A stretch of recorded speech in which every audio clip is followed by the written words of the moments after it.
You already know more than you think. You just don't know how to read the signs yet. Because every person, every single one, leaves clues. You've seen them. A pause that's too long. A laugh that doesn't match the eyes. A compliment that feels just a little bit off. They're not accidents. They're signals. And once you know how to decode them, people become clear.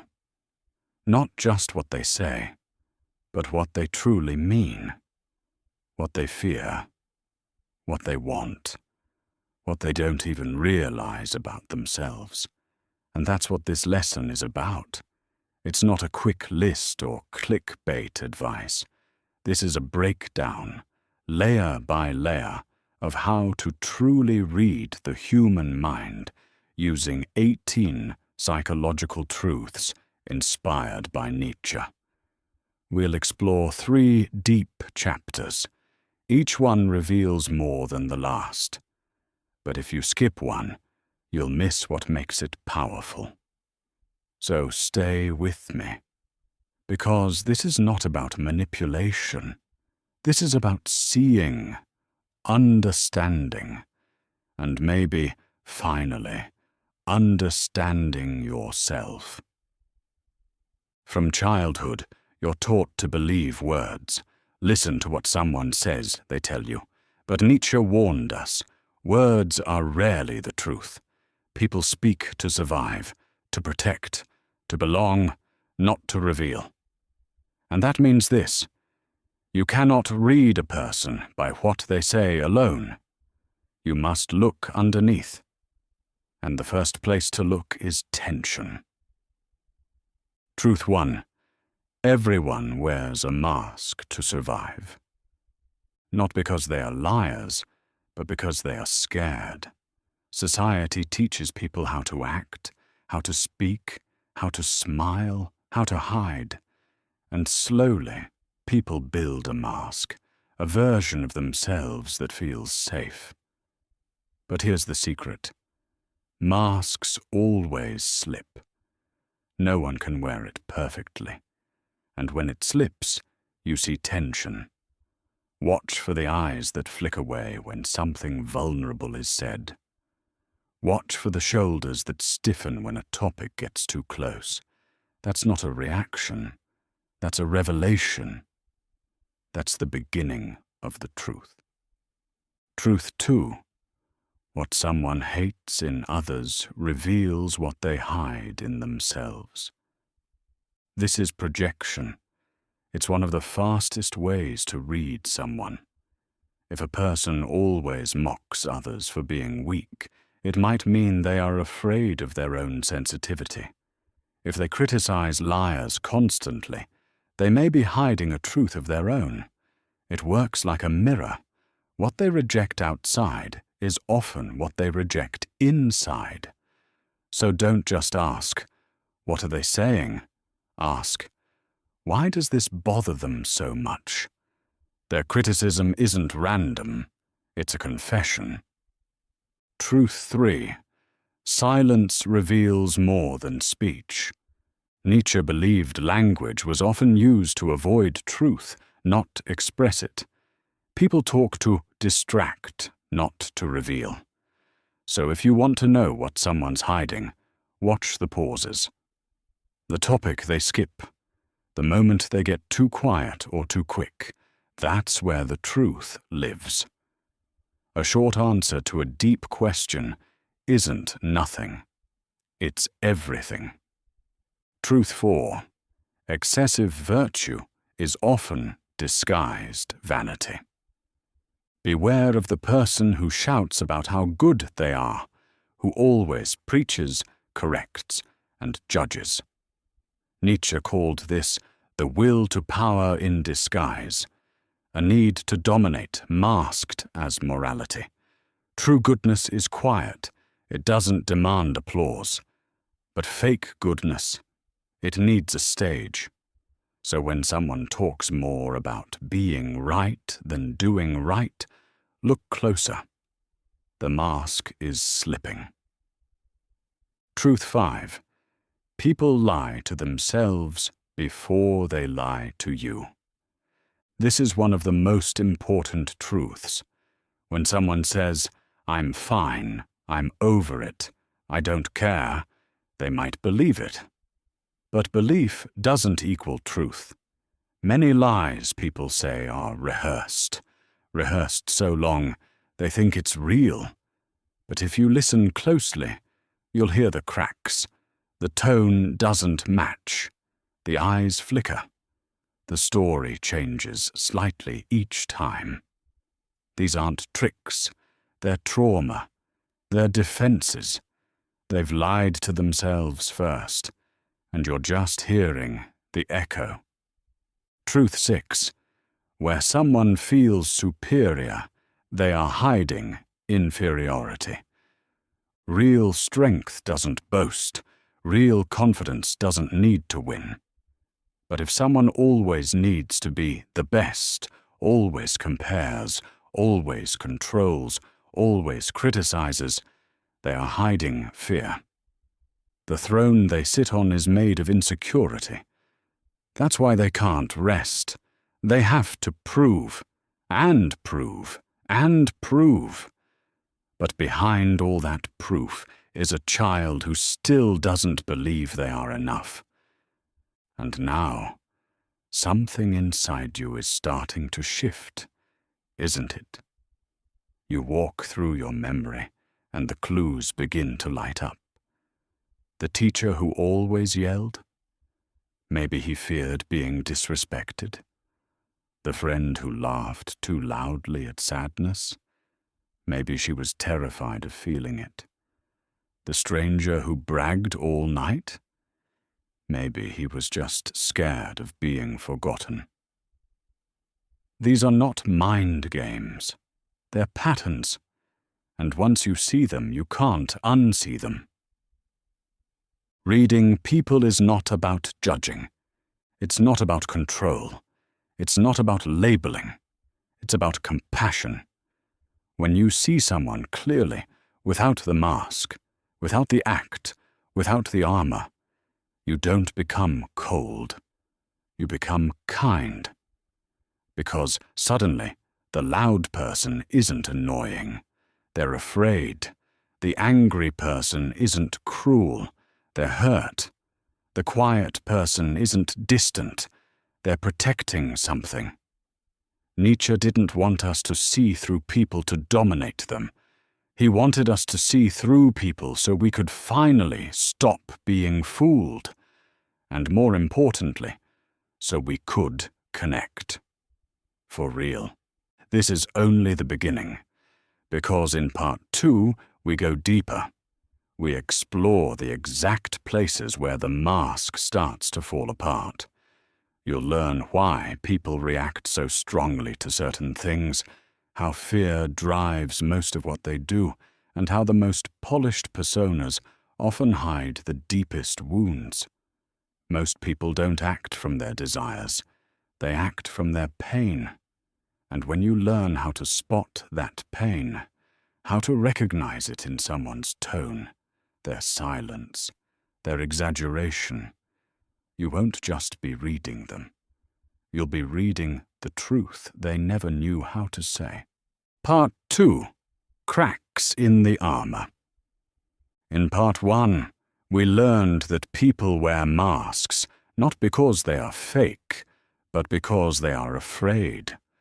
We learned that what someone hates reveals what they hide, that silence speaks louder than speech, and that the most confident words often cover the deepest fears. But now it's time to go deeper. Because if the mask hides the truth, then the cracks in that mask are where the truth leaks out. And the first crack, the one that opens everything, is fear.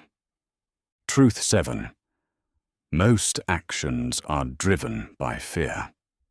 You might think people do things because they want to, but most of the time they do things because they're afraid. Someone says yes when they want to say no. Fear. Someone talks too much. Fear. Someone disappears when things get close? Fear. The fear might be different.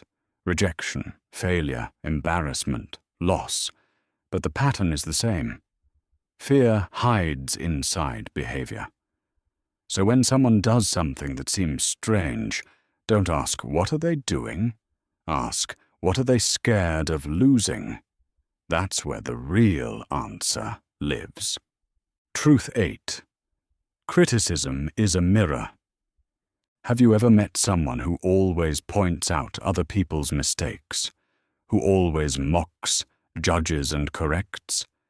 It may sound like strength, but Nietzsche taught us that's projection. A man who laughs at emotional people may be afraid of his own feelings. A woman who constantly shames others for how they look might be trapped in a war with her reflection. People criticize not because they hate others, but because they hate something inside themselves. So if someone is obsessed with judging a trait, don't look at the trait. Look at what part of themselves they're trying to escape. Truth 9. Guilt hides behind confidence.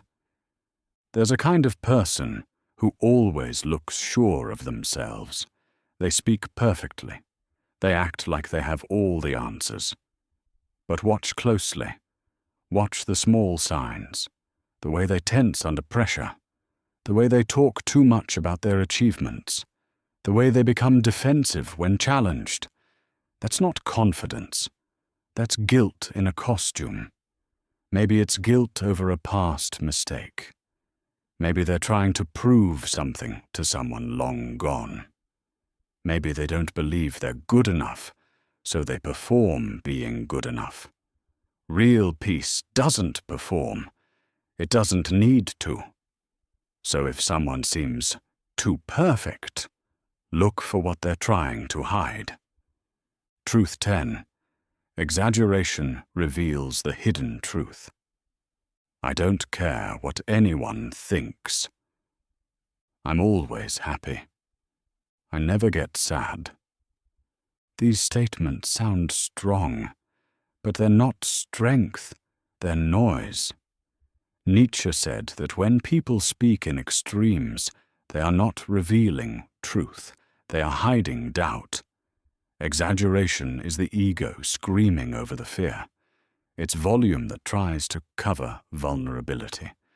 The person who repeats how much they don't care likely cares deeply. The person who says, "I'm always fine," is probably hiding pain they don't know how to name. The louder the statement, the more fragile the truth behind it. So don't believe the words. Read the insecurity underneath. Truth 11.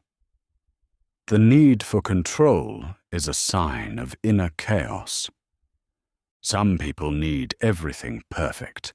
They can't relax unless they control every detail. They micromanage, overplan, dominate. At first glance, it looks like strength, but Nietzsche saw through it. He taught that people who need too much control on the outside are often falling apart on the inside. Their inner world feels unsafe, so they try to make the outer world obey. Control is not always about power. It's often about fear. The fear that if they let go of a plan, a person, an outcome, everything will fall apart. And that tells you something very important. Behind every strict, harsh, rigid personality is a deep, shaking fragility. Truth 12. The loudest performance hides the emptiest core. Social media is full of this truth. The endless updates, the perfect smiles, the loud opinions, the constant need to be seen. Nietzsche would call this performance a desperate cry not for attention, but for love, for safety, for meaning. People perform because they don't feel seen. And if they don't feel seen, they'll do anything, post, talk, exaggerate, show off, to be noticed. But real confidence, real inner strength, doesn't need an audience. It doesn't need a stage. It's calm, it's quiet, it's whole. So the next time you see someone trying too hard to be seen, don't roll your eyes. Realize what they're really saying. Do you see me yet? When you put these truths together, something happens. The world starts to look different. You begin to walk through your day, and suddenly, the people around you don't seem random. The behaviors that once confused you start to make sense. The anger, the silence, the over-talking, the avoiding, the showing off, it's not about you. It's not even about them on the surface. It's about what they're scared to feel again. The hurt they're protecting. The part of themselves they had to bury to survive. And now you don't just listen to words. You listen to patterns. You watch someone interrupt a lot, and instead of feeling annoyed, you see a fear of being forgotten. You hear someone brag endlessly, and instead of feeling small, you feel compassion for the invisible wound driving their need. You don't judge, you understand. And that's the power Nietzsche gave us. Not just the ability to read people, but the responsibility to read them with grace. Because once you understand that everyone is fighting a quiet war with their childhood, their self-worth, their identity, you stop being offended by their defense mechanisms. You stop needing to win. You stop needing to be right. Instead, you become a mirror. You see them, and maybe for the first time in their life, they feel seen. But we're not finished yet. Because in part 3, we uncover the deepest layer of all. Where do these fears come from? What shapes them? Why do people repeat the same painful behaviors again and again, even when they say they want to change? The answer is childhood patterns. The past doesn't just visit us, it lives inside us. And if you want to understand the human mind completely, you must go to the place where the patterns begin. Because behind every belief is a wound, and behind every wound is a story the person was never allowed to tell. Part 3. The child behind the behavior. By now, something inside you has changed. You no longer take people's actions at face value. You hear what's underneath. You see the mask. You recognize the cracks. But there's still one final piece. Because even though we've looked at the mask and the fear, we haven't yet looked at where it all begins. Why does someone fear rejection? Why do they hide? Why do they exaggerate, interrupt, avoid, lie to themselves? These behaviors aren't random. They are old, older than you think. And Nietzsche understood this deeply. He believed that people don't just react from personality. They react from unhealed childhood scripts. Every adult is still shaped by a child they once were. And until you see that, you won't truly understand them. Or yourself. Truth 13. No one speaks from logic. They speak from pain. You've met people who seem so rational, so sure. They make sharp arguments. They explain their beliefs with clarity. But listen closer. Because Nietzsche taught that underneath every logical belief is an emotional wound. Someone might say, I don't believe in love, it's just chemicals.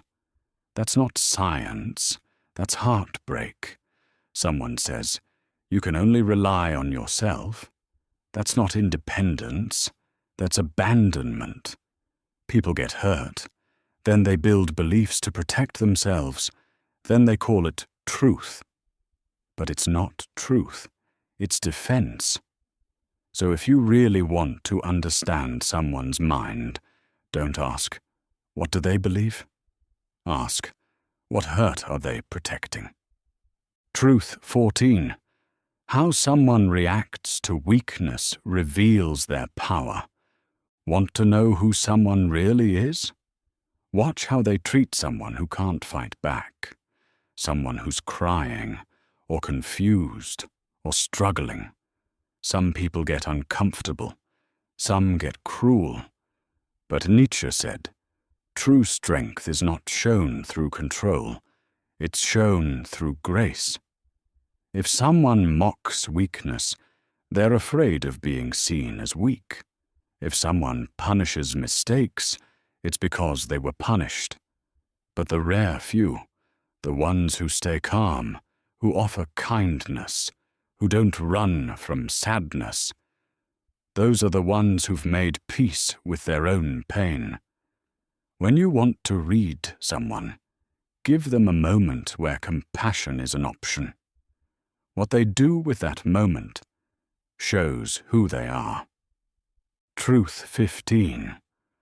When someone fears being forgotten, they chase attention. You've seen this person. They walk into a room and take it over. They talk the loudest, dress the boldest, post the most. At first, you think it's confidence. But Nietzsche warned, people don't always want attention because they're full. They want it because they're empty. Maybe as a child, they were ignored, overlooked, made invisible. And now they fight that fear every day by trying to be too much. But it's not vanity. It's fear. If they don't shine, they think they'll disappear. So the next time you see someone needing to be noticed, don't mock them.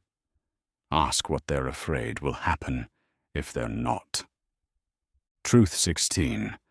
The person they attack is often the person they envy. This one is hard to admit, but it's one of Nietzsche's sharpest insights. People don't always attack what they hate. Sometimes they attack what they wish they could be. Someone who criticizes a confident speaker may be terrified of speaking. Someone who mocks a successful person may be ashamed of their own failure. We do this because it's easier to destroy what we desire than admit we want it. Envy is just unspoken longing. So the next time someone tears someone else down, look closely. They're not attacking them. They're grieving something inside themselves. And if you've ever felt that envy yourself, transform it. Let it show you what you truly want, not what you should destroy. Truth 17. People act out their childhood, not their beliefs. You might think people behave based on values, but most of the time they behave based on habits from the past. A person who never listens. Maybe no one ever listened to them. A person who hides emotion. Maybe emotion got them punished. A person who constantly pleases others. Maybe they had to earn love growing up. Nietzsche believed that people are not as free as they think. They are repeating patterns. Patterns they didn't choose. Patterns they don't even see. So when someone acts in a way that makes no sense to you, don't ask what's wrong with them. Ask, who did they have to be to survive? Because behavior is just biography. You're not meeting the adult. They are the adult version of a child still trying to feel safe. Truth 18. Their patterns are a confession if you know how to listen. People won't always tell you what hurts. They often can't. But they will show you, again and again, through their patterns. The person who runs away when things get serious? That's not random. That's pain. The one who works non-stop, never rests, never stops moving. That's not ambition, that's avoidance. The one who flirts with everyone but connects with no one? That's not fun. That's fear. These patterns aren't flaws, they're confessions. They're how the soul whispers what the mouth can't say. And if you learn to see them, not judge them, but see them, you'll become someone powerful. Not because you control others, but because you understand them. And here's the part most people miss. Every truth you've learned isn't just about others. It's about you, your own fears, your own childhood patterns, your own mask, the places you perform, the beliefs you've built not from wisdom, but from wounds. If you've read these truths and thought of others, take a breath, and now think of yourself. What part of you is still hiding? Still trying to prove something? Still trying to avoid something that once hurt too much? The more clearly you see others, the more clearly you see yourself. That's the secret Nietzsche wanted us to find. This isn't just about observation. It's about awakening. You've come this far. You've seen people in a new light. You've learned how to listen, not just with your ears, but with your attention, with your compassion. And now, something beautiful happens. You no longer take things personally. You no longer get fooled by masks. You no longer react. You respond. You understand.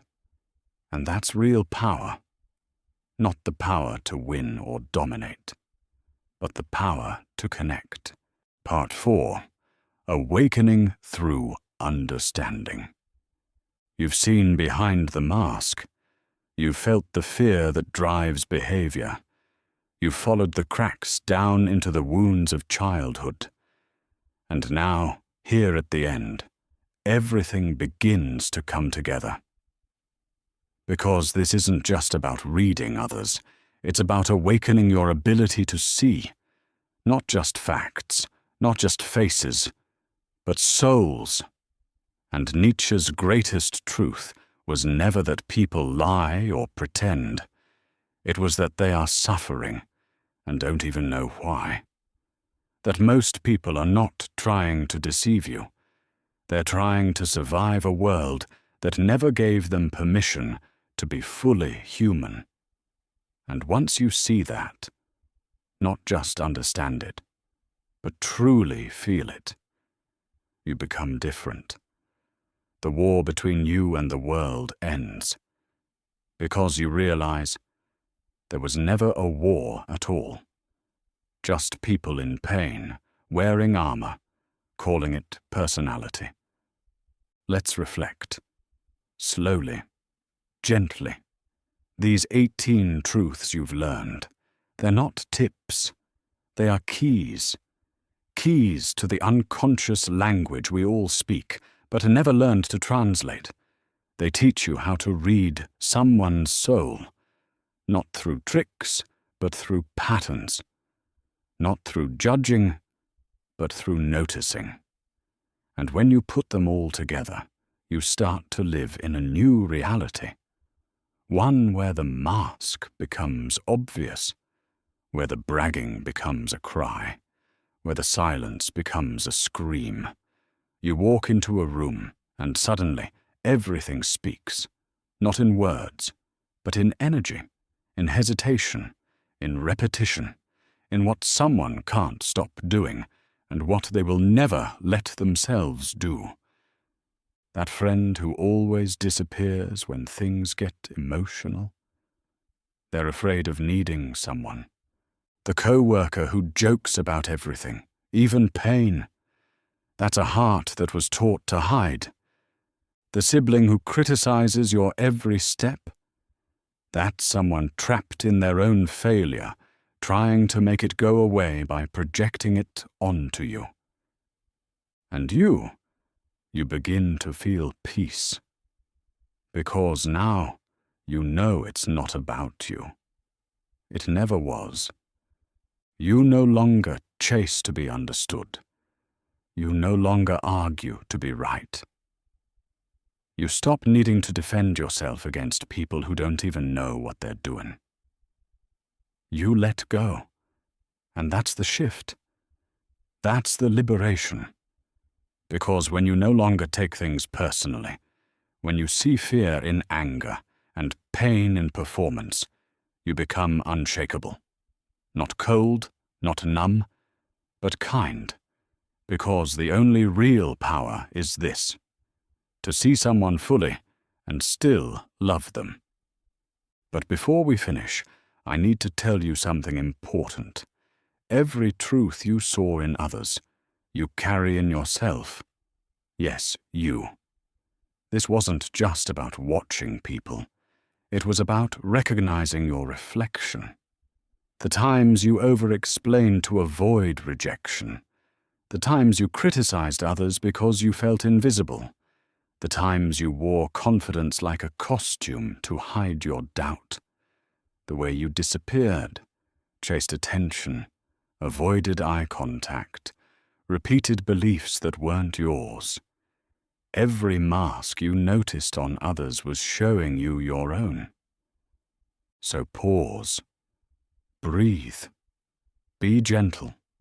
Because you're not broken, you're not wrong. You were just trying to survive too. And that's what Nietzsche wanted us to understand. Everyone is wearing a mask, but no one chose it freely. It was built out of fear, out of loneliness, out of childhood rooms where needs were not met and truths were not welcomed. But now you have the chance to take it off, slowly, carefully, with compassion. You have the power to stop performing, to stop repeating, to stop hiding, and to start becoming who you really are. Not the person others needed you to be, but the person you were before the mask. And here's what happens when you do. You begin to notice things even more deeply. You see the child behind every adult. You hear what's not being said in every conversation. You look into someone's eyes and understand their silence better than their speech. You no longer need proof to feel their pain. You just know. You become someone people trust because they feel safe being real with you. You become someone who sees without shaming, who hears without interrupting, who listens so deeply that the other person starts to heal just by being around you. And maybe, most powerfully, you begin to heal yourself. Because now, when you look back on your own life, you understand it differently. You see the pattern.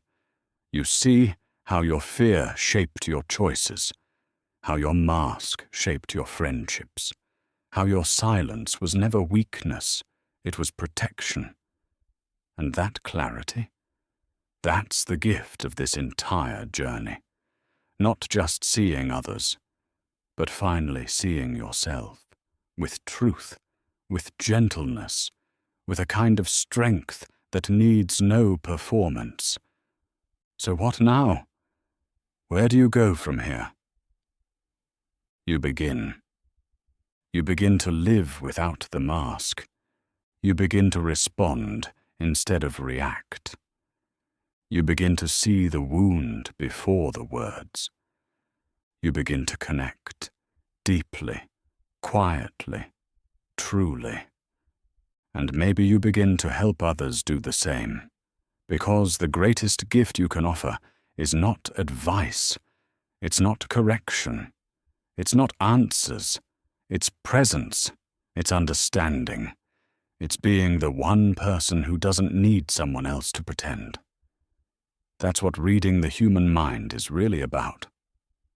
not a trick, not a tactic, a kind of honest seeing, a sacred witnessing, a way of being that makes the world just a little softer, a little kinder, a little more awake. So if this journey moved you, if something in these truths helped you see others, or yourself, more clearly, I invite you. Don't keep it to yourself. Share the truth. Live it. Be it. Because the more people who learn to see without judgment, the more peaceful this world becomes. And in a world full of masks, your ability to see the soul is the rarest light of all.